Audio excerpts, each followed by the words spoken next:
સુરેન્દ્રનગર જિલ્લાના 5 તાલુકાને પીવાનું પાણી નહીં મળે। વઢવાણ, મૂળી, સાયલા, ચોટીલા, થાન તાલુકાને પાણી નહીં મળે।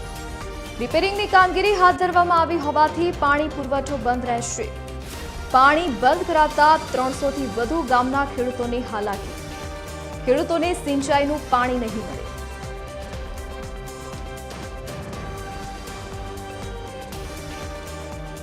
વધુ વિગતો સાથે સંવાદદાતા રાજેશ બહુમાળી ફોનલાઈન પર જોડાઈ ગયા છે। બહુરાશી ફોનલાઈન પર જોડાઈ ગયા છે। જી રાજેશ, શું વિગત?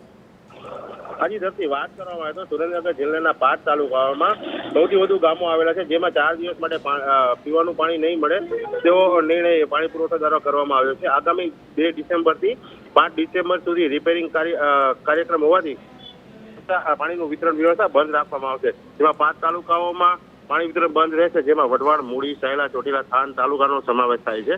300થી વધુ ગામોના ખેડૂતોને સિંચાઈ માટે કપતું પાણી પણ બંધ કરવામાં આવશે, જેને લઈ ખેડૂતોએ 10,000 એકરમાં કરેલ રવિ પાકના વાવેતરને પણ ખતરો સેવાઈ રહ્યો છે। જી ધરતી।